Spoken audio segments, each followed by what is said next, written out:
Fala pessoal, sejam bem-vindos a mais um vídeo aqui no canal e hoje para aquele quadro no qual eu respondo respostas rápidas para aquelas perguntas que vocês me mandaram na caixinha do Instagram. Por falar nisso, o quadro que eu ainda não consegui definir o nome.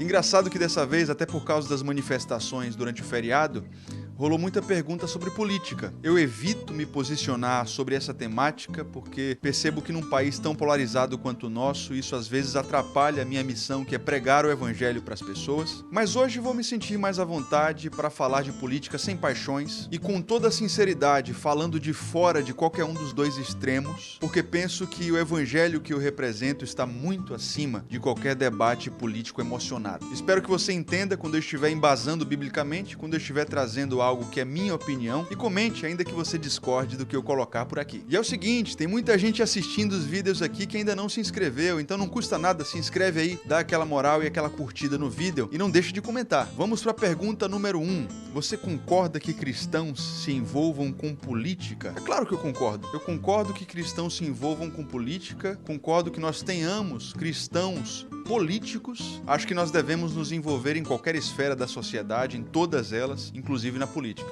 O cristão deve sim exercer os seus deveres cívicos e dialogar com o resto da sociedade democraticamente, manifestando a sua opinião. O que eu não concordo é com o apoio institucional de igrejas a um projeto de poder político, a um partido ou candidato específico. Aliás, misturar influência religiosa com poder político nunca deu certo, isso desde as primeiras civilizações. Agora vamos para uma pergunta cabulosa aqui. Rafa, o crente pode fazer espermograma? Como deve agir se o médico passar este exame? E aqui é difícil, obviamente, trazer uma resposta simples para esse problema, né?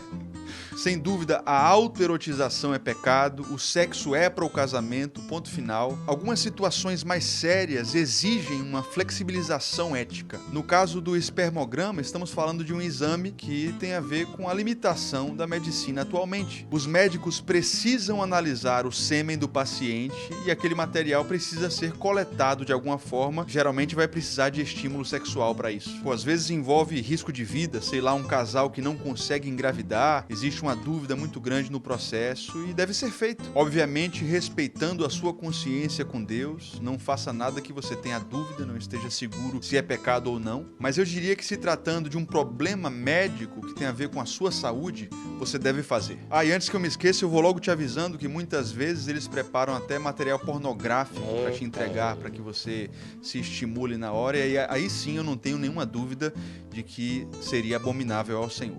Você e Jéssica brigam? Entrando em minha semana aí, né, irmão? Mas vamos lá. Depende do que você chama de brigar. Nós, graças a Deus, aprendemos a deixar o desrespeito de lado, não há gritaria, contenda, aquela baixaria e tal. Mas às vezes sim, nos desentendemos, discutimos por determinadas questões. Às vezes, no meio desse processo, falhamos um com o outro, às vezes magoamos um ao outro, mas sempre tentamos resolver as nossas questões com perdão, amor, compreensão, harmonia. E se preciso for, grava bem isso aqui, nós abrimos mão dos nossos próprios argumentos, da nossa razão pessoal, da nossa opinião, em prol da unidade, de continuar andando juntos, né? Pastor, você é conservador? Engraçado que esse conceito de conservador se perdeu ao longo do tempo. Hoje em dia, muitas vezes, ele traz uma conotação equivocada, e é óbvio que não dá para prender numa caixinha, mas eu acredito que o conservadorismo, enquanto filosofia, surge na Inglaterra, na França, ali no final do século XVIII, início do XIX,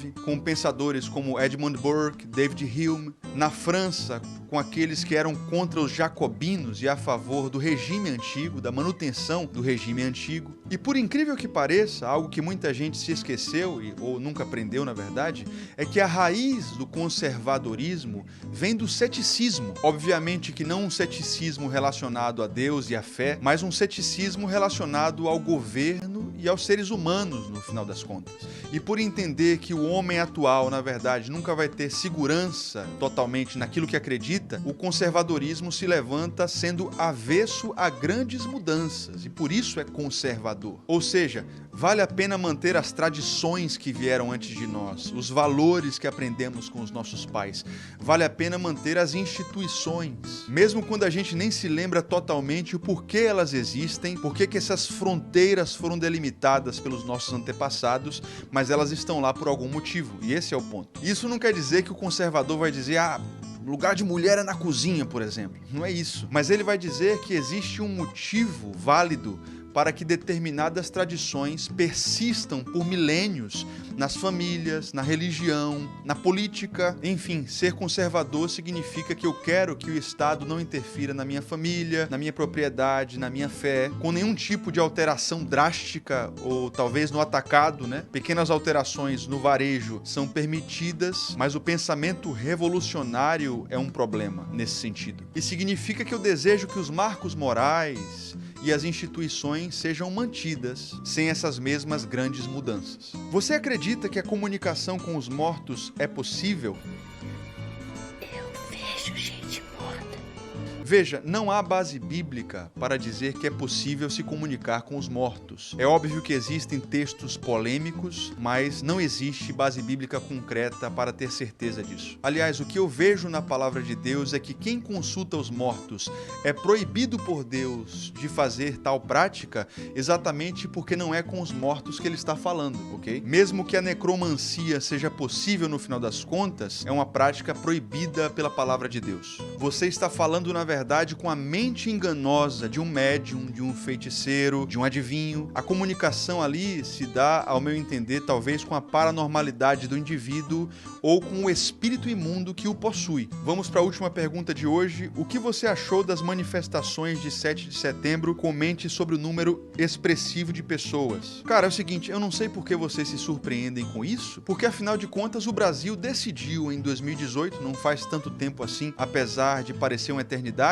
decidiu que rumo quer tomar. Acho que apesar de eleger o Bolsonaro e ele ter sido a concretização desse pensamento, a decisão popular apontava para uma ideia maior do que o próprio Bolsonaro, entende? A opção eleitoral da grande maioria foi muito clara pelo antilulismo, por um projeto de extermínio da corrupção, do fisiologismo político, por uma pauta econômica liberal, com enxugamento da máquina pública, com privatizações, um governo pró-mercado que ajudasse tanto o gerador de emprego quanto o empregado, e também um governo conservador nos costumes e a manutenção das instituições. E na minha opinião, as manifestações do 7 de setembro só mostraram que, apesar dos erros da gestão Bolsonaro, apesar da gravidade de algumas falas do presidente, inclusive aquelas que apontam de certa forma para uma ruptura, diga-se de passagem, nem o ativismo maciço da oposição e de grande parte da mídia conseguiram mudar isso. Porque, como eu disse, eu penso que o sentimento que motivou as pessoas a irem para a rua no 7 de setembro foi maior do que o governo atual. Inclusive, penso que a grande maioria que esteve ali não estava de fato defendendo uma ruptura institucional, um golpe ou algo parecido, mas porque ainda acredita, de certa forma, no projeto que votaram em 2018. Eu fiquei vendo, cara, alguns comentários de certos jornalistas, como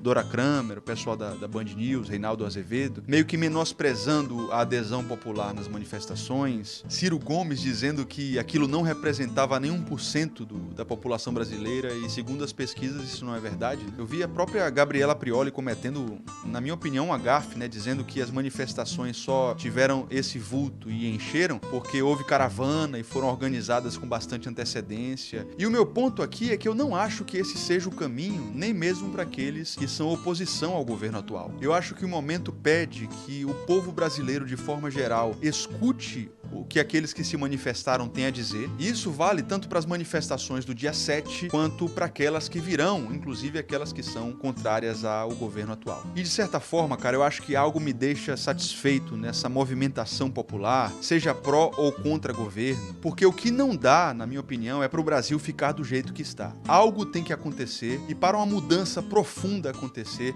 o povo precisa redescobrir o poder que tem. Bom, pessoal, vamos ficando por aqui. Essas foram as respostas de hoje. Se você gostou, manda esse vídeo para alguém que pode ganhar alguma coisa com o conteúdo que nós estamos postando hoje aqui. Se você puder, nos ajuda a alcançar os nossos primeiros 1000 inscritos. Nós estamos chegando lá aos pouquinhos e a sua ajuda vai ser bastante importante. Fui!